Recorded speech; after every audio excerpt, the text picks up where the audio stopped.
Olá, o vídeo de hoje é mais dedicado aos donos das 525, 625, mas é válido para todos os outros. Normalmente, esta é a primeira moto, a primeira moto grande, então há muitas dúvidas e muitas questões e nós tentamos aqui responder àquelas que são colocadas com mais frequência para também não estarmos sempre a repetir a mesma coisa.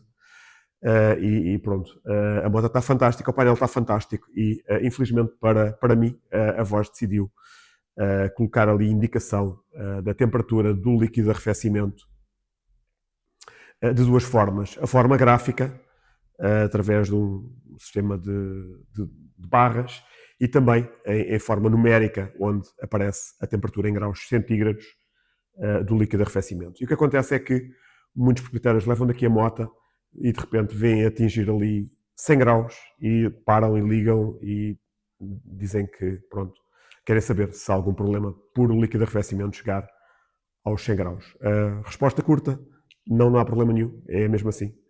A resposta longa vem agora. Então,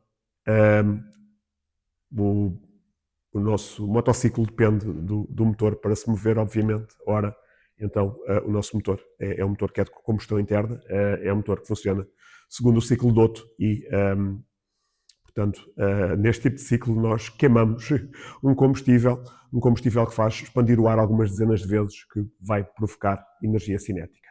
Então, é uma reação química que temos aqui, que é a queima do nosso combustível, é uma oxidação rápida, é uma oxidação que é exotérmica, portanto, ela liberta calor, pois a queima do nosso combustível não só vai gerar energia cinética, como vai gerar calor, vai gerar som, vai gerar luz dentro do motor, vai gerar uma série de outras coisas, não é?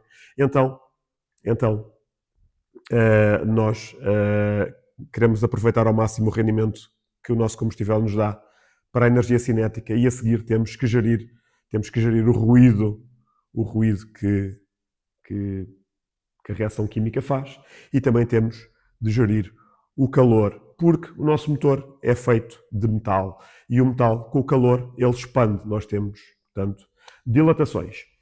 E como nós temos um conjunto de peças móveis e imóveis dentro do nosso motor, nós precisamos de ter uma temperatura para a qual as folgas entre as peças sejam perfeitas para que tudo funcione bem, porque se tivermos demasiada dilatação, então aí vamos ter problemas mecânicos, não é? Então, para isso, a engenharia acabou por determinar uma temperatura que seria a temperatura ideal de funcionamento para um motor deste tipo, que são os 85 graus. Tá bom? Obviamente é muito difícil nós termos o motor a trabalhar a uma temperatura única o que acontece é que temos um intervalo entre os 80 e os 105 graus em que, portanto, o motor está a funcionar com as folgas perfeitas. Portanto, é a temperatura ideal de funcionamento do nosso motor. Inicialmente, nós não tínhamos, ou melhor, nós tínhamos motores que eram arrefecidos a ar, então nós estávamos dependentes da passagem do ar pelo nosso motor para o arrefecer. Os motores tinham umas alhetas, não é? Era a superfície que ia irradiar o calor. Mas são motores que trabalham com intervalos, com amplitudes térmicas muito grandes, obviamente. As folgas, por vezes, estão a trabalhar com números que não são os ideais. Então, como estamos sempre a evoluir tecnicamente, passamos para este tipo de motor. Um motor que é arrefecido a líquido. Tá bom? Então, o arrefecimento a líquido permite-nos fazer uma série de coisas. Para começar, este sistema consiste num líquido que é passado dentro do motor. Há uma bomba que faz rodar o líquido e ele vem cá fora a um permutador de calor, que é um dispositivo que troca a temperatura do líquido de arrefecimento com a do meio ambiente e ele volta a entrar mais frio dentro do nosso motor, arrefecendo, ou pelo menos mantendo uma estabilidade térmica ao nosso motor. É isso que nós queremos. Queremos ter o motor o mais estável possível. Então, como eu estava a dizer, este tipo de sistema permite-nos fazer muitas coisas. Uma delas é nós restringirmos o fluxo do nosso líquido, para que, por exemplo, quando o motor está frio, temos as folgas desajustadas, não é? Temos folgas muito grandes, porque as peças ainda não dilataram todas para a sua temperatura de funcionamento. o que nós vamos ter é uma restrição ao líquido. Portanto, para forçar o motor e o líquido juntos a subirem em temperatura o mais rapidamente possível para atingirem a temperatura que nós pretendemos, para depois aí sim termos o líquido a passar pelo nosso permutador de calor, pelo nosso radiador e a baixar a temperatura. Ora, para esse efeito nós usamos um dispositivo que se chama termostato, que é uma válvula que é controlada pela temperatura. Tá bom? Quando nós chegamos e esse termostato abre aos 80 graus, portanto, até aos 80 graus nós não temos fluxo de líquido, a partir dos 80 graus temos fluxo de líquido. E o que é que acontece quando chegamos aos 104 graus? Liga-se uma ventoinha que está atrás do radiador para forçar o maior fluxo de ar a passar pelo nosso radiador para aumentar o seu rendimento. Então, para forçar a nossa temperatura do nosso líquido a baixar. Não é? Ora, até aqui acho que está tudo entendido, não é? Tudo bem. É como funciona o nosso sistema. Ora, eu às vezes gostava de entender só uma coisa, é porque a vossa fixação com os 100 graus. Será porque 100 graus é a temperatura a que ferve a água? Não sei, às vezes gostava que me explicassem. Sim, a água ferve aos 100 graus, de facto, chama-se, é o ponto de ebulição, não é? Da água, mas é um ponto de ebulição que é ao nível do mar, tá bom? Não convém esquecer isso. Ora, nós aqui não temos água, nós temos etilenoglicol, é outro líquido que tem outras características, que tem outro ponto de ebulição. Para além disso, nós aqui no nosso radiador temos uma tampa. Não sei se já repararam, temos uma tampa que nós rodamos, mas não é uma tampa, é uma válvula. É uma válvula que, como sabem, os líquidos expandem quando são aquecidos.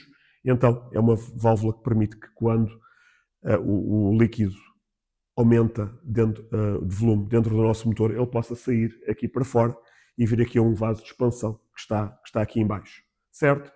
Então, essa válvula apenas abre quando nós temos cerca de 1,1 atmosferas. Ora, isto provoca mais um efeito interessante. É que não sei se sabem, mas os 100 graus a que a água ferve é aqui ao nível do mar.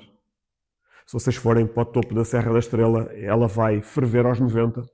Se forem para o topo do Everest, se calhar a água vai ferver aos, não sei, 50, 60 graus, 60 graus, vamos lá, 60 graus. Então nós aqui temos precisamente o efeito contrário. Nós temos um circuito que está sob pressão, que vai permitir que o nosso líquido atinja uma temperatura ainda muito mais elevada sem ferver. Tá bom? Muitos de vós também, às vezes, olham demasiado ali para o nível do vaso de expansão. Infelizmente, são motas baratas, são vendidas a pessoas que é a primeira mota para onde não têm muitos conhecimentos, não sabem. E às vezes até acho que o cliente desconfia do preço e anda sempre à procura de pelo em ovo. Então, o volume do líquido de arrefecimento neste motor é cerca de 1,5 litro. Só que ali vai muito pouca água, não está ali meio litro. E devido ao fenómeno que eu acabei de vos explicar, devido ao líquido, quando aquece, dilatar, é absolutamente normal que o líquido que está ali, que vem de fábrica, em excesso, ele vá para fora ao fim dos primeiros ciclos de calor. Tá bom? Depois, quando a moto já faz mais uns quilómetros, aí sim, normalmente o nível fica estável, mas sempre próximo do mínimo. É absolutamente normal, também é uma coisa que estão aqui constantemente a perguntarem-nos. Não precisam me dizer isso, é assim, eu sei aquilo que tenho que fazer, sei que tenho que olhar para lá nas primeiras revisões e sei aquilo que tenho que corrigir. Não adianta estarem a encher aquilo até à boca, porque a moto vai mandar o líquido para fora. Tá bom? Então, assim de repente, e sobre o tema, é o que me ocorre dizer, não sei, alguma dúvida, é questão de me colocarem aqui.